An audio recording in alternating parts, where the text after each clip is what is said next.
Ya, vamos a esperar a la Poli mientras se conecta. ¿Ahí sí, Poli? Te veo un poco igual, pero yo creo que lo podemos lograr. La gente conoce tu cara.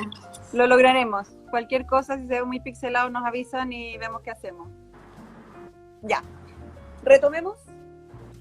Este es el tercer live que hacemos de los diálogos comunales. La idea es invitar a personas que han vivido en la comuna, personas que conocen la comuna, que trabajan con gente de la comuna, a tocar distintos temas que nos importa que lleguen al Consejo Municipal. Temáticas que queremos que se empiecen a hablar. Ya hemos dicho que nuestros ejes son salud mental y bienestar, municipio a la altura de los niños y la reactivación económica comunal. Hay un plan maestro muy bueno que ya les vamos a estar contando, pero lo que nos convoca hoy día es nuestra invitada, la Poli. La Poli, Paulina Guerra, es especialista en trastornos del neurodesarrollo. Como les estaba contando antes, es fonoaudióloga, magíster en neuropsicología pediátrica y está diplomada en neuropsicología infantil, además de otras especialidades en trastornos del neurodesarrollo, en niños, niñas y adolescentes. Poli. Muy bienvenida, Poli. Yo te quería preguntar, nosotras ya hemos tenido hartas conversaciones, con la Poli ya nos conocemos de antes, tenemos varias ideas de hacer respecto a cosas que queremos hacer en la comuna, pero uno de los proyectos que nos trae acá también es que los trastornos del neurodesarrollo se empiecen a conversar, se empiecen a conocer mejor, porque nos importa mucho el tema de la integración, de la inclusión. Poli, ¿qué tenemos que entender por trastornos del neurodesarrollo? ¿De qué se tratan los trastornos del neurodesarrollo? Tenemos que entender que los trastornos del desarrollo se inician durante los primeros años de vida o en etapa escolar y que generan dificultad en diferentes áreas del desarrollo de los niños, ¿ya? Niños y niñas. Por lo tanto, estas personas, estos niños y niñas van a tener un desarrollo atípico. Y atípico significa diferente al que la mayor cantidad de la población tiene, ¿ya? Como el promedio de la población. Y dentro de los trastornos del desarrollo, porque de repente me pasa con algunas familias que encuentran que trastorno del desarrollo suena muy grave, muy severo, y los asusta. Pero dentro de los trastornos del desarrollo podemos encontrar discapacidad intelectual, trastornos de la comunicación, el mismo trastorno por déficit atencional, trastornos específicos del aprendizaje, trastornos motores. Y eso es un poco el espectro de los trastornos del neurodesarrollo que están categorizados y descritos como más estructurados, pero de repente nos encontramos con niños que no tienen un rótulo o una etiqueta, que los podemos como etiquetar con estos rótulos diagnósticos, y en el fondo igual son trastornos del desarrollo porque tienen un desarrollo atípico, pero no le podemos poner un nombre en el fondo. Perfecto. Ya. Entonces, en realidad los trastornos del neurodesarrollo es bien amplia la gama de trastornos del neurodesarrollo que existen. ¿Y por qué crees tú que nos da miedo? O como que cuando hablamos de trastornos del neurodesarrollo, como que uno al tiro, como chuta, se asusta. ¿Qué piensas tú que hay detrás de eso? ¿Cuál es la experiencia que has tenido con los papás, por ejemplo? ¿Qué te dicen?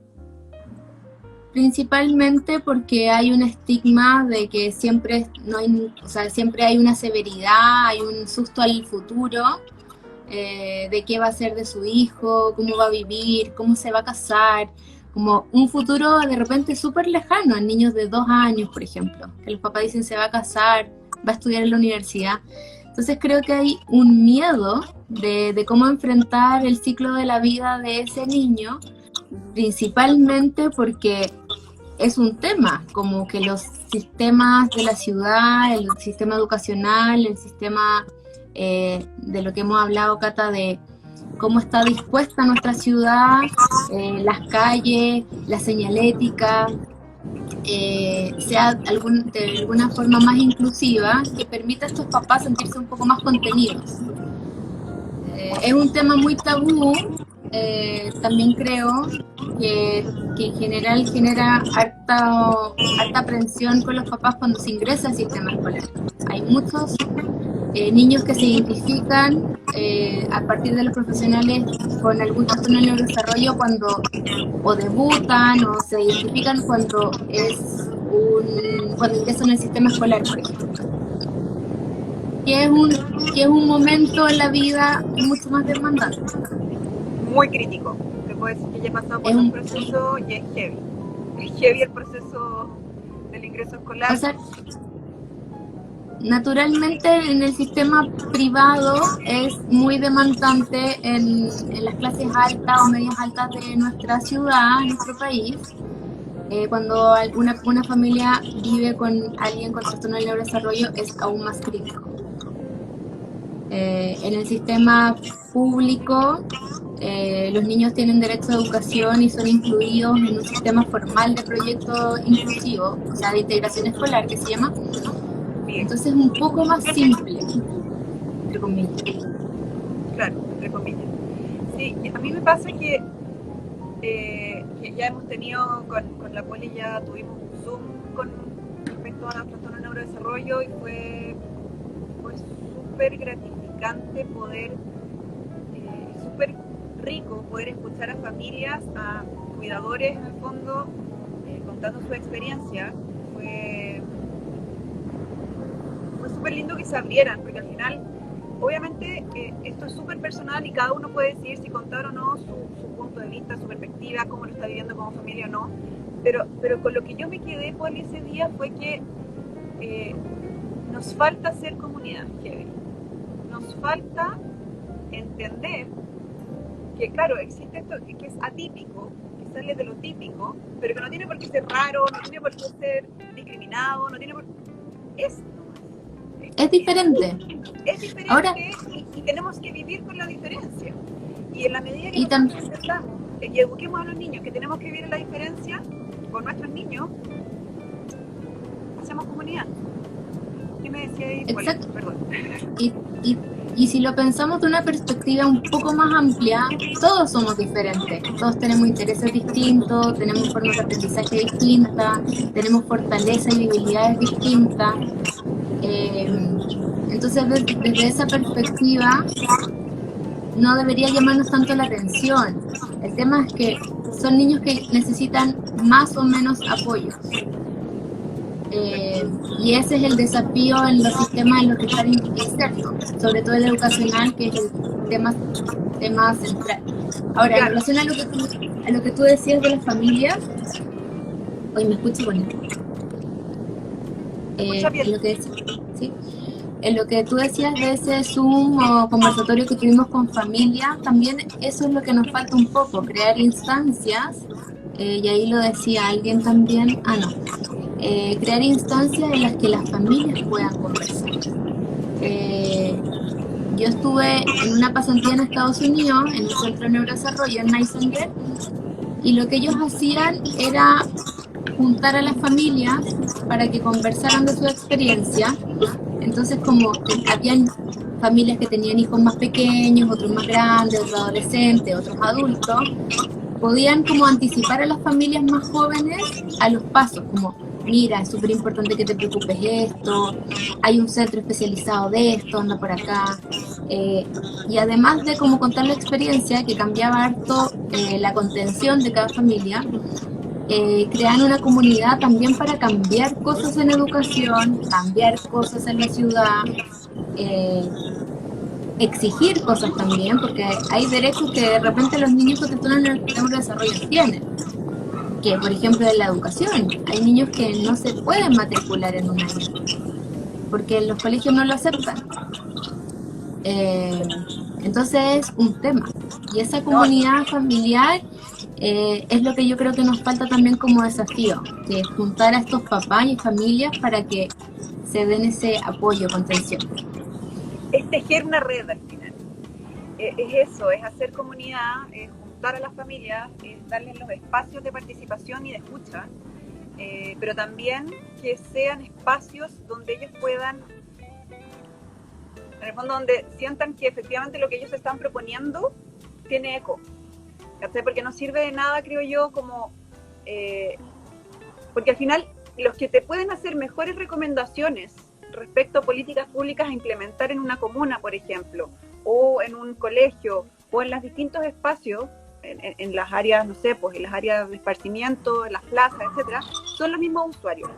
Y en este caso son las mismas personas, los mismos familiares, los mismos cuidadores, los mismos niños y niñas y adolescentes que tienen trastorno del neurodesarrollo. Entonces siento que aquí hay como dos patitas. Una es generar instancias para que estas familias puedan compartir y además que exista una oreja, ¿cachai? Que exista una oreja que esté atenta, que esté escuchando, que esté tomando nota y que quiera efectivamente mejorar la calidad de vida de esas familias y de esos niños, niñas y adolescentes. Ahora, yo ahí con lo que tú dices, Cata, como que encuentro muy importante lo que dijiste, porque en general las personas que no trabajan en el área clínica, como yo, como los colegas, etcétera, no tienen esa percepción de que las familias tienen mucho que decir, e inclusive estos niños tienen mucho que decir. Mucho. Y en general como que se invalida un poco su juicio y sus intereses, porque pareciera que no tuvieran, pareciera que no importa. Y en el fondo eso también es algo súper importante a rescatar. ¿Qué tienen ellos que decir? ¿Qué quieren? ¿Qué les gusta? Y eso como que me encanta que tú lo nombres, porque no es un paradigma que todo el mundo comparte, que la sociedad comparte. Sí, ¿sabes lo que pasa? Yo aquí voy a hacer un disclaimer, que yo hice un diplomado en niñez y políticas públicas, no relacionado a trastornos del neurodesarrollo, pero sí relacionado a infancia, en la Chile, muy bueno. Y ahí me quedó algo súper marcado, que es esta visión adultocéntrica que tenemos respecto a los niños, que es como, nosotros, adultos, nos ponemos al centro y miramos a los niños, bueno, niño, tú lo que necesitas según tu edad es esto, y en el fondo los derechos del niño los dejamos como un accesorio, ¿te fijáis? Cuando lo que en realidad importa, un segundo, lo que en realidad importa es poner al niño al centro. Tienen derecho a ser escuchados, tienen derecho a participar activamente, que tengan algún trastorno del neurodesarrollo, no quiere decir que sean niños que estén invalidados para hablar, que estén invalidados para generar su opinión. Entonces yo ahí hago el disclaimer porque, claro, yo recibí esa formación y la agradezco enormemente porque también te cambia la forma en que uno ve, y ahora que estoy haciendo el magíster, en cómo uno piensa, diseña las políticas públicas también. ¿Cachai? Porque cuando diseñáis políticas públicas para adultos, digamos, como que filo, de repente se dice, bueno, esta persona, uno hace una caracterización, en el fondo a quién le va a llegar esta política pública. Pero cuando es un niño, tú necesitas escuchar al niño, necesitas ponerlo al centro.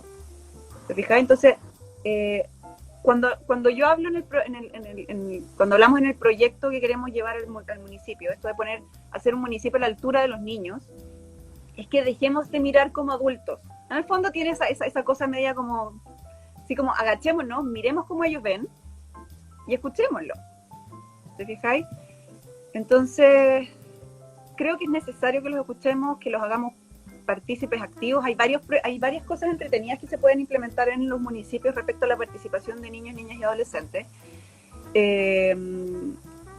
y verlos como sujetos activos y sujetos con derechos. O sea, inclusive en eso, piensa en personas con discapacidad intelectual, por ejemplo, se infantilizan un montón. Sí. Porque en el fondo un adulto de 20 años, porque es un adulto, todos sabemos que 20 años es adulto, sí. Igual la sociedad anula un poco su opinión o sus derechos, inclusive derecho al matrimonio, derecho a tener hijos, sí. que en el fondo son temas que aún son tabú y que están en nuestras manos como profesionales de la salud, padres y familias de estas personas, gente que quiera concientizarse como tú, de abrirles camino y derechos que les corresponden. Entonces también hay un nivel de infantilizar a estas personas que en realidad son adultos. Y eso tanto en sus derechos como ciudadanos, como también en su autonomía. A mí me ha pasado, persona de 16 años, que la mamá, yo le digo, ¿y anda en micro? No, ¿cómo va a andar en micro? ¿Por qué no? Podría. Nunca lo había pensado. ¿Va al kiosco o al mini market a comprar algo? No, porque ¿cómo va a comprar si no sabe sumar o no es tan rápido para las matemáticas? Le van a dar mal el vuelto. Pero busquemos una estrategia, que lleve una calculadora. Ah, no lo había pensado. Entonces se les pone un techo por aprensión, nunca como que un papá tiene una mala intención, pero por aprensiones y también por falta de apoyos profesionales, por ejemplo. Ahí alguien decía escuchar a los niños y a especialistas. Porque en el fondo los papás no saben de repente inclusive el potencial que tiene su hijo. Y las prácticas basadas en evidencias que hacen que su hijo se desarrolle en diferentes áreas. Sí. Sí, y sabes que estaba pensando con lo mismo que estaba diciendo, esto como de la infantilización, no queriendo decir como que claro, como que en el fondo se les quita validez a los adultos o a los jóvenes, en el fondo, cuando tienen algún trastorno de neurodesarrollo o alguna discapacidad, están en situación de discapacidad. Nada que ver con el tema que estamos hablando, pero me suena ahora con lo que está pasando, esto de tratar a los adultos mayores como los abuelitos. Son adultos mayores. En el fondo hay un tema como en cómo estamos usando el lenguaje, como que tratamos de, los ponemos como una caricatura cariñosita, ¿te fijáis? Como, claro, no entiendo que no hay una mala intención. Claro, como que yo sé que no hay una mala intención, pero creo que tanto los niños como los adultos mayores merecen respeto y merecen ser tratados con dignidad, ¿te fijáis? No como el abuelito que tiene... Pobrecito. Yo a mi abuelito le digo abuelito y le agarro los cachetes, ¿me entendí? Pero es porque tengo una relación personal con él. Pero también creo que tenemos que empezar, y es difícil, ojo que yo no digo que yo sea ciega, que yo me cargo, siempre lo he hecho, no. Es revisar en el fondo cómo hablamos. Hasta hace poco, ¿te acordás que estábamos conversando que se decía que a las personas con situación de discapacidad mental se les trataba de minusválidos, ¿no? ¿Te acordáis? Sí, retraso mental, deficiente mental. O sea, sí, la forma de referirse a estas personas con trastorno del neurodesarrollo también tiene que ver, es que en un principio era una identidad. Es como la persona es discapacitado, ¿cachai? Que tiene que ver como un nivel de identidad. Y después fue como con... que ahí es mucho más aceptable porque está con o tiene, y más nuevo está en situación de discapacidad, porque si lo pensáis desde una perspectiva de participación, que tú le dijiste, si el tema es la participación, la barrera que tienen estas personas no es de ellos, porque una sociedad funciona de una forma en que genera una barrera a las personas con discapacidad. Entonces es un tema como bien como para reflexionar, porque en el fondo bueno, o sea, por ejemplo, si yo ando en silla de ruedas, yo me puedo mover, pero quizás, no sé, no me voy a poder subir una escalera si no hay ascensor. Yo me podría mover, pero el ambiente físico no me lo permite, y es una barrera, independiente que yo pueda ser autónoma, ir al banco y todo, pero si tengo una barrera física, como del contexto de la ciudad, eso me genera una desventaja. Exactamente. Y eso tiene mucho que ver también con lo que hablábamos de cómo hacemos, que en este caso la comuna de Las Condes, pero también estoy pensando ya más a nivel nacional, que los espacios, que las plazas, que las calles, que en el fondo todo esté disponible y sea seguro y sea amable también para todos los que vivimos en la comuna, no solo para los que cumplimos como con la norma, ¿te fijáis? El otro día hablábamos de las plazas inclusivas, que son súper necesarias. También el pensar que, o sea, yo creo que hay un tema también de estas mismas conversaciones, yo creo que van generando espacios y van haciendo que quizás algo que nunca te cuestionaste, algo que quizás lo veías distinto o distante porque no te toca personalmente, no conoces a nadie que tenga un trastorno de neurodesarrollo, no te ha tocado convivir con ninguna persona que sea cuidador de una persona con algún trastorno de neurodesarrollo. Al final lo que yo creo que nosotros queremos también es generar conciencia y decir, ¿sabéis qué? Si el día de mañana veo un niño, una mamá, un papá con un niño en el supermercado y el niño está haciendo una pataleta y está gritando, deja a ese niño que grite, que su mamá lo contenga y no le pongas cara de 10 metros exigiéndole a esa mamá que se ponga más nerviosa y que no sepa qué hacer ni cómo contener a ese niño. O sea, ya contener una pataleta es difícil. Creo que falta generosidad en nosotros en decir, ¿sabes qué? Quizás esa persona está en una situación compleja, no tengo idea si ese niño tiene o no un trastorno del neurodesarrollo, pero ya la mamá está en una situación o el papá está en una situación difícil. Como, ¿para qué se lo voy a hacer más difícil? Y eso es súper triste porque hay muchas familias que se limitan a hacer esas actividades, de ir al supermercado, de ir a un mall, de ir a una plaza. Una plaza. Y también son instancias que desarrollan mucho lo cognitivo de esa persona, lo social de esa persona, lo autónomo. O sea, cuando un niño va al supermercado, la mamá le puede decir, ya tráeme 5 manzanas. ¿Cachai? Lo puede hacer parte de esas compras. Y esa instancia social, porque el día de mañana ese niño va a crecer, va a ser adulto y va a tener que comprar su comida. Y esas enseñanzas, a pesar de que sean muy básicas o muy lógicas, son cosas que hay que trabajar y que es posible.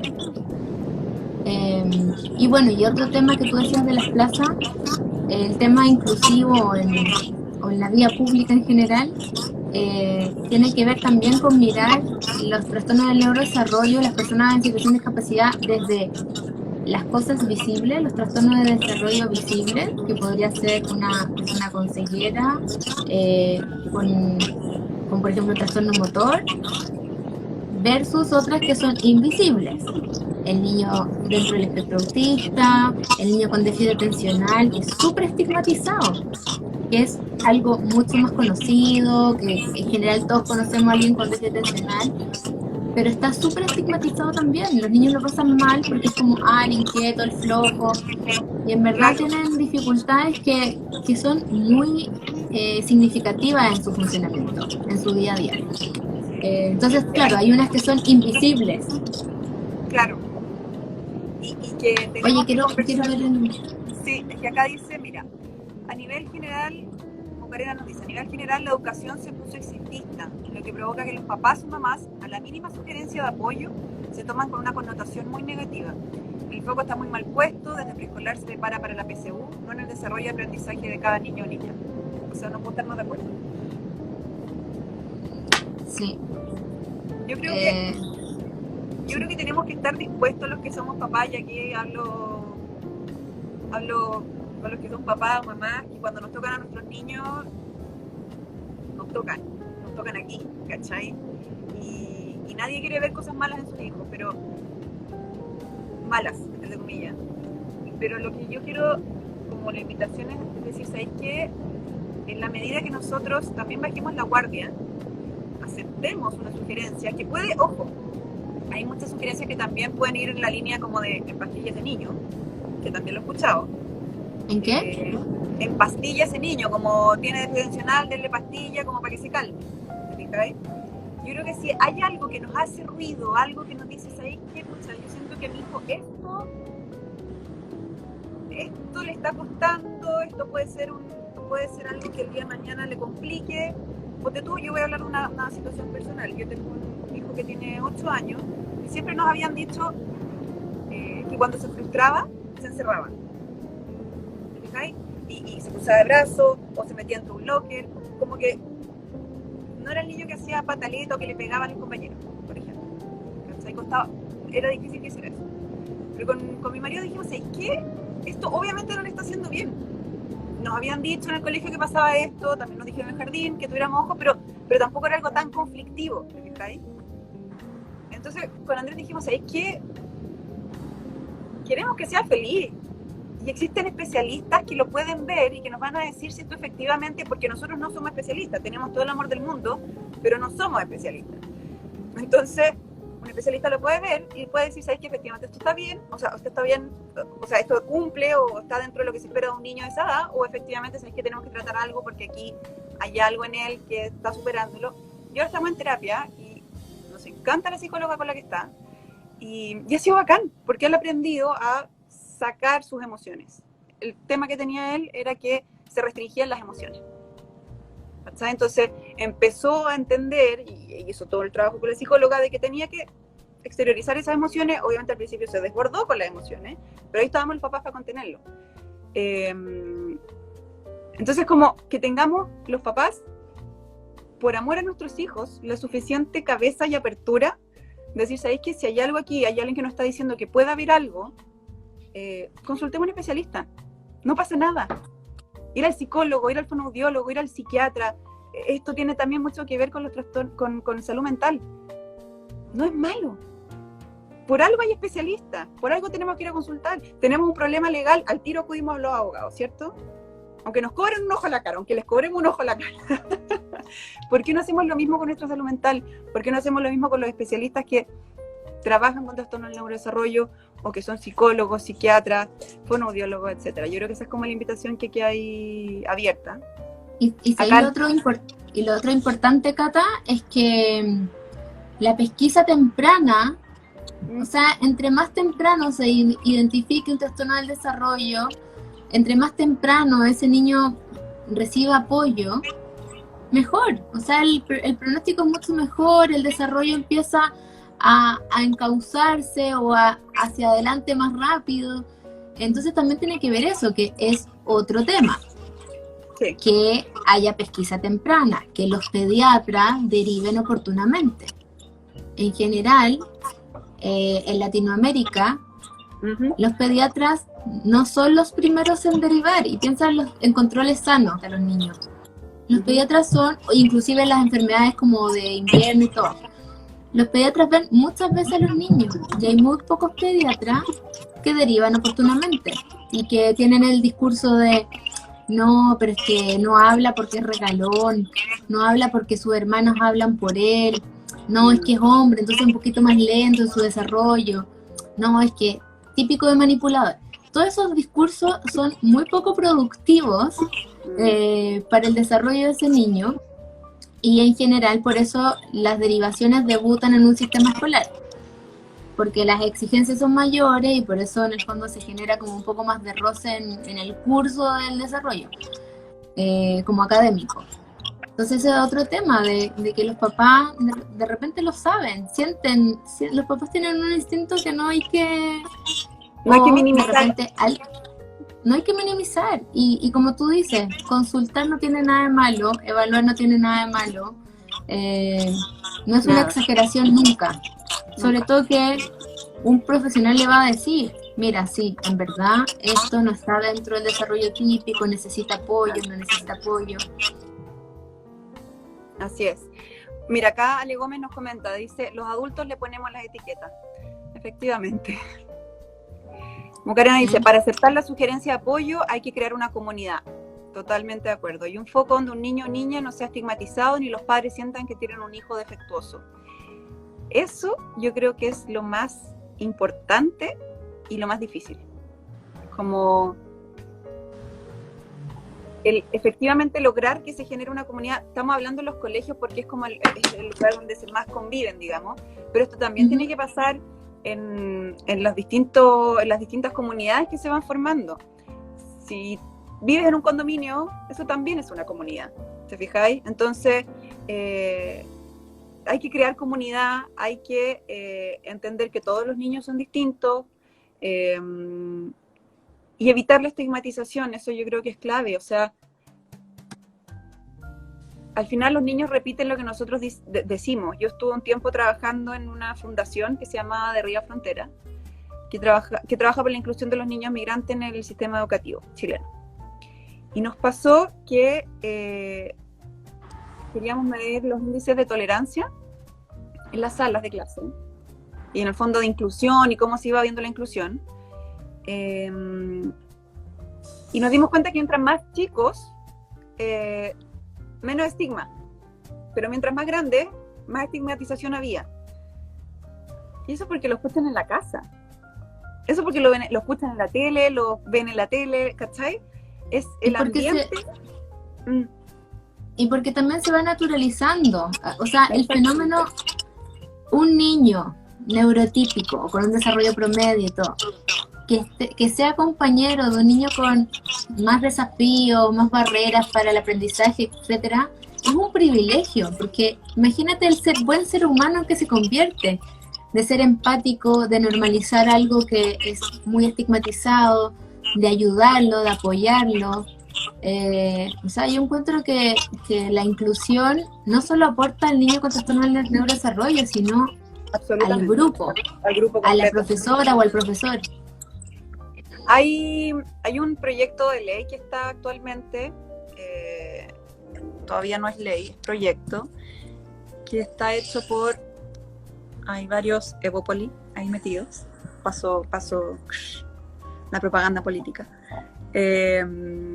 y que dice para asegurar, miren, voy a leerlo textual.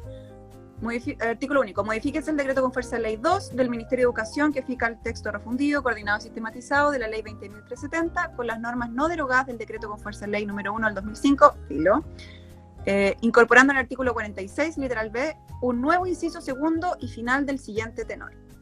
Para asegurar lo anterior, los proyectos educativos de todos los establecimientos educacionales reconocidos oficialmente deberán incluir programas de integración escolar para alumnos con necesidades educativas especiales, que consideren recursos y apoyos específicos y que se traduzcan en estrategias pedagógicas diversificadas, recursos humanos especializados, capacitación para docentes y material educativo pertinente.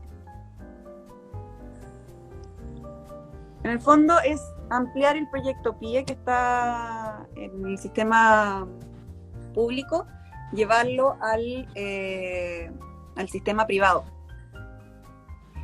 Y ahí conversábamos antes con la Poli, que en el fondo hay ciertas reticencias o ciertas preguntas que uno se hace, decir como por ejemplo, pero tenemos colegios, hay colegios que son especializados en niños que tienen algún trastorno del neurodesarrollo, hay centros que están hechos para niños que necesitan más apoyo.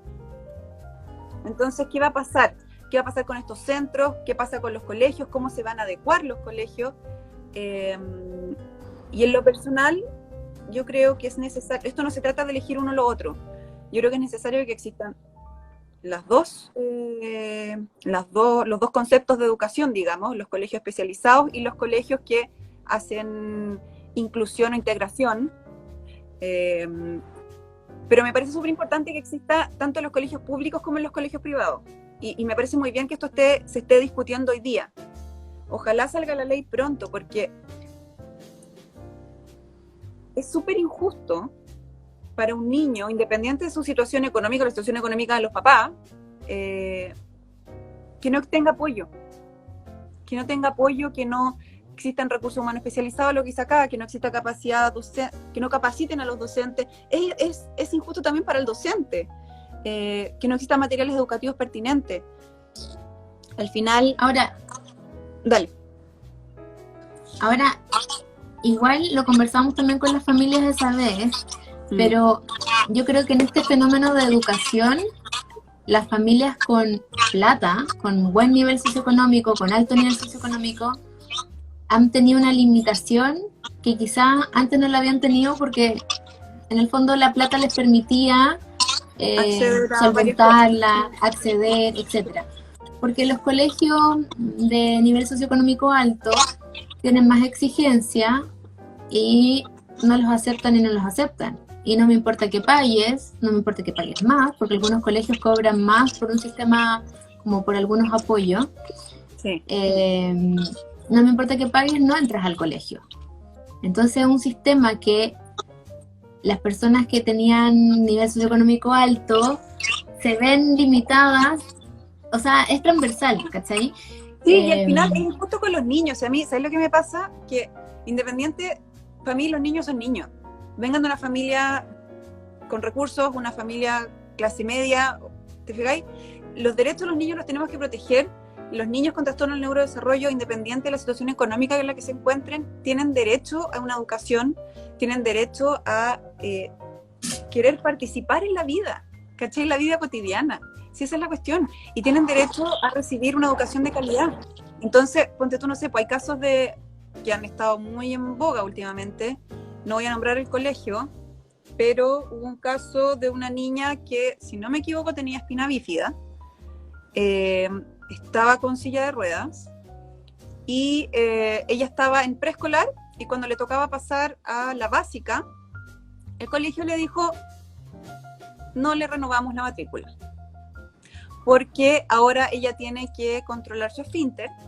En el colegio nadie la puede acompañar al baño, y la única opción que le damos es que ustedes pongan una persona que esté con ella 24/7 para que pueda ir al baño.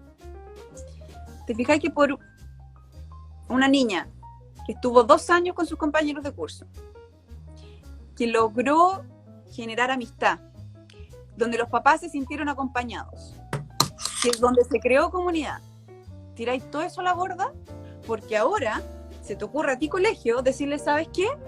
No, ahora no, ahora que pasó la básica ya no se puede, pero antes en prebásica sí podía. Es injusto, es doloroso. O sea, yo soy mamá me toca esa situación, afírmate, cabrito, así es. O sea, la buena noticia, que no es tan buena, pero algo no tan terrible, es que los papás demandaron a ese colegio. Así y ganaron. Esa es la parte más feliz. Que eso es otro tema.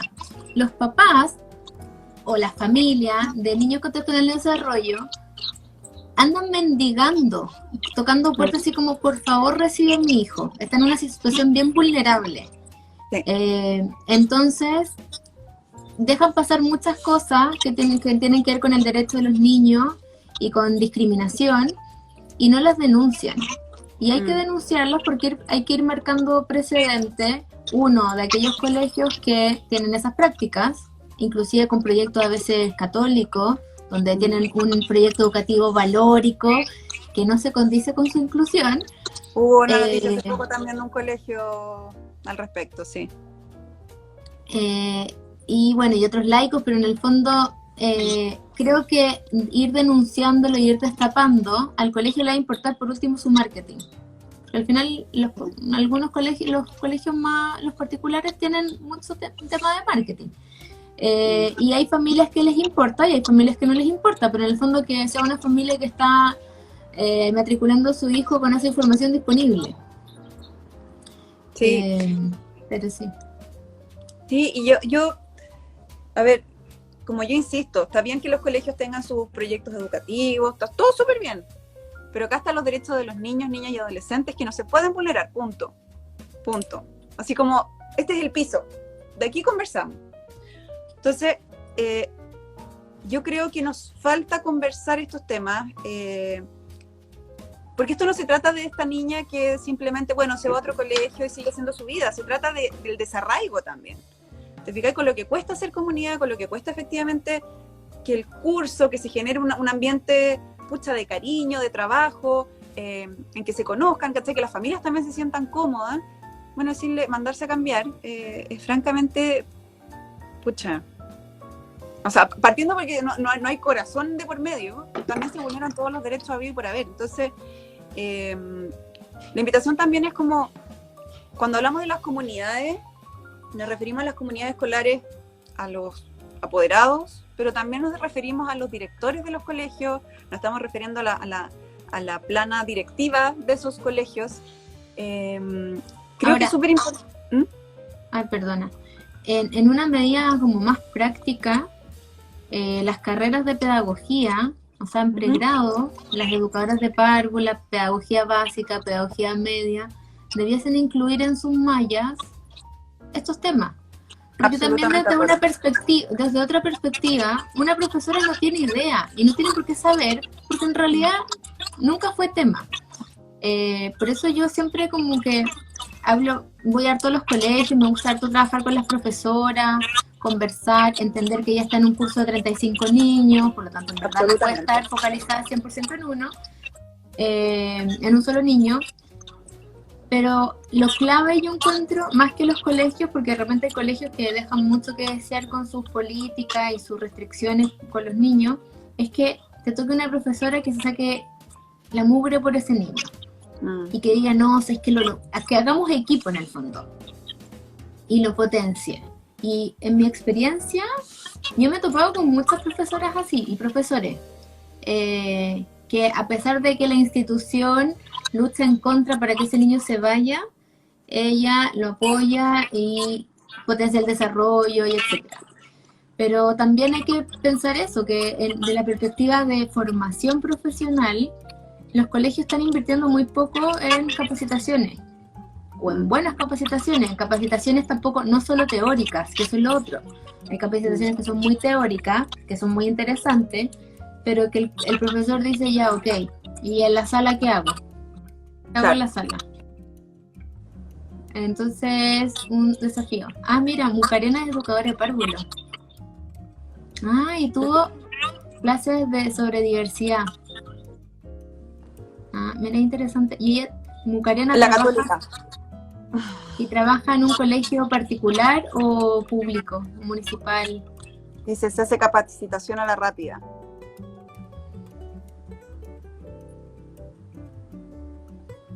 ¿En qué tipo de colegio sí, al final trabaja? es lo mismo que hablábamos, Poli, de esto de hacer red. Que eso quería ir con los distintos como niveles o de las distintas comunidades que se forman. Porque de tú algo que yo creo que es súper necesario hoy día, y esto también saliéndonos un poco del tema, pero después volvemos, es que, por ejemplo, hemos estado con, dice colegio particular, hemos estado con clases online, Zoom, que ha sido peludísimo para todos. Para las profesoras, yo encuentro que los profesores ha sido así, pero ya impresionante cómo se tuvieron que reconvertir. Yo les saco el sombrero, tengo amigas profesoras secas, las profesoras de mis niños también se pasaron. Para los papás también ha sido súper difícil, porque entre que teníamos que estar trabajando, pendiente de las clases, todos encerrados, ha sido un año difícil, muy difícil para todos. Entonces, yo digo, obviamente los colegios se están organizando y viendo cómo va a funcionar este año que viene, o sea, que ya estamos, perdón, en 2021. ¿Cómo va a ser la escolarización? ¿Por qué no conversamos? ¿Por qué los colegios, los directores, no se sientan y dicen, ¿sabéis que a nosotros lo que nos funcionó el segundo semestre fue tal? Claro, los niños que tuvieron más dificultades fue tal.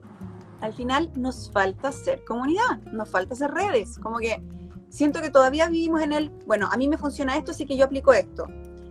Bueno, en este colegio no aceptamos niños que tengan alguna dificultad porque es lo más fácil, es lo más simple. Pero eso es lo más fácil, eso es lo más simple. Efectivamente te sirve para hacer sociedad, para hacer comunidad, para el día de mañana vivir. Como es exitista, es individualista. Yo creo que son cosas que no queremos para nuestro... Yo no quiero eso para mis hijos. No creo que vivan en un país así. ¿Cachai? Entonces, no sé.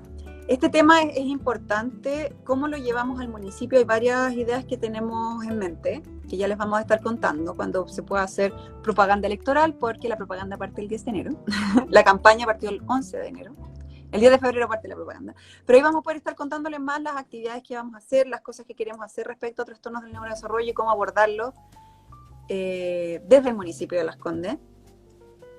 Hablamos mucho de los colegios hoy día, pero ojo que también esto tiene que ver con el personal de la salud, por ejemplo. Que eso también hablábamos el otro día. O sea, es interesante desde, bueno, los especialistas como fonoaudiólogos, terapeuta ocupacional, kinesiólogos, psicólogos, etcétera, pero también en las cosas cotidianas, un pediatra, un dentista. Justo hoy día tuve un pacientito que fue al dentista a un lugar en donde lo anestesian.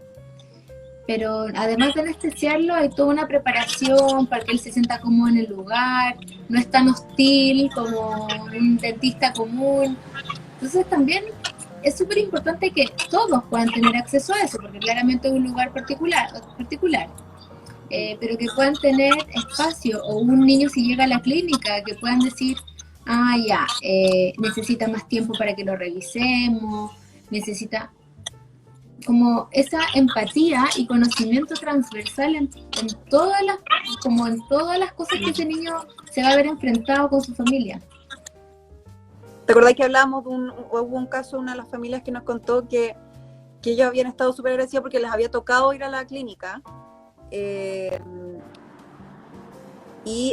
no me acuerdo si era un papá o una mamá, y dijo como que su hijo tenía trastorno del espectro autista. Entonces le dijeron, ok, voy a esperar que llegue el doctor para que lo revisen solo una vez. ¿Te fijas que eso marca la diferencia para un niño y para una familia?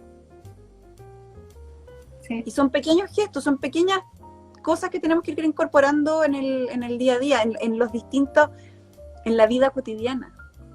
Hablamos de los colegios porque es lo más común, digamos, pero...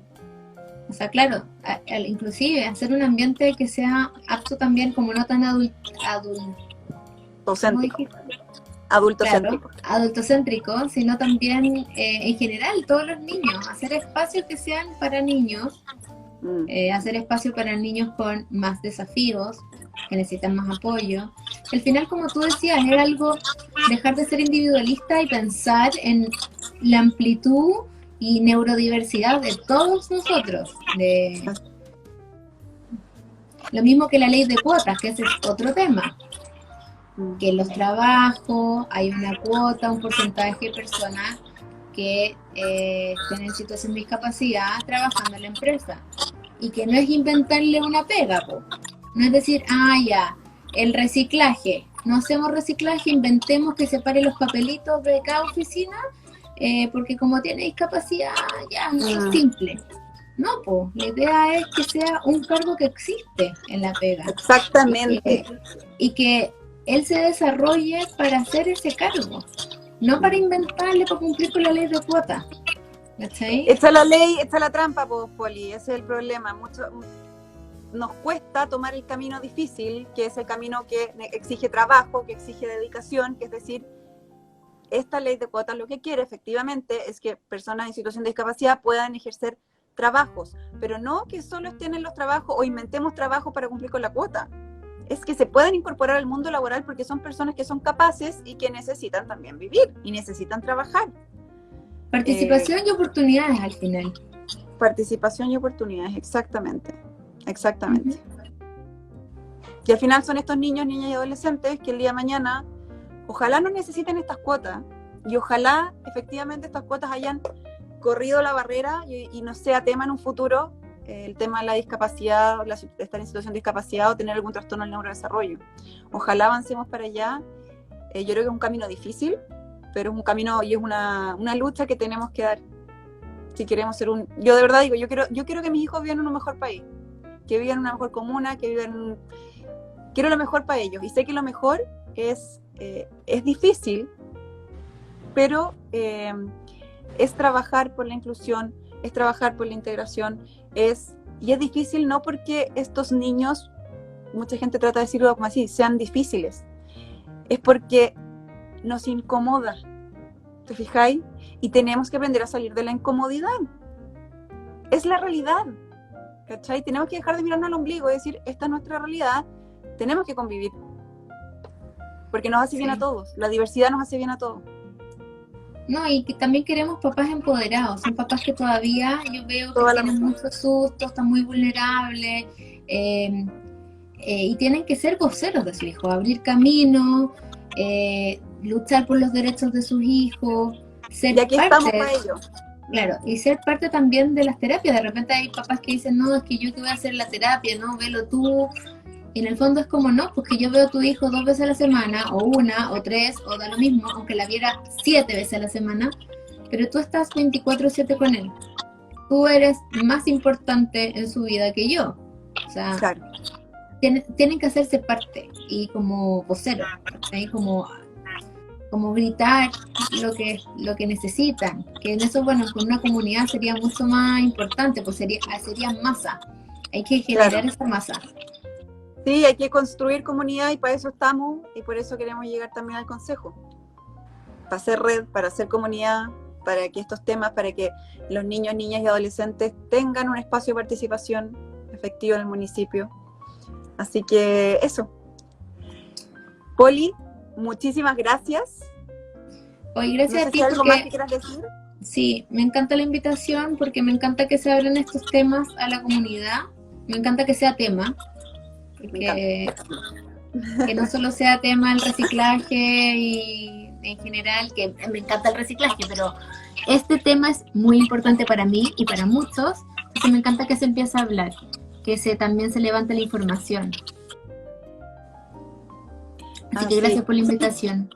No, gracias a ti porque necesitamos, o sea, tú eres la experta, ¿te fijáis? Y necesitamos a expertos que hablan así, que hablan en simple, que explican con peras y manzanas lo que está pasando, ¿cachai? Que están dispuestos efectivamente a que las cosas cambien, que nos dan toda su experiencia, así que de verdad, Poli, te pasaste 1.000.000 de gracias, seguimos trabajando nosotras, seguimos trabajando para usted, así que eso, muchísimas gracias a todos los que se conectaron, y esto va a quedar guardado, ya aprendí a guardarlo, no lo voy a borrar como el primero, no se preocupen, así que eso, que estén muy bien, cuídense. Gracias, Cata. Chao, chao. Vacúnense, vacúnense. Vacúnense, todos los que se tengan que vacunar, sí, vacúnense. Nada de cuestión aquí. Muy bien. Chao, Cata. Chao, chao.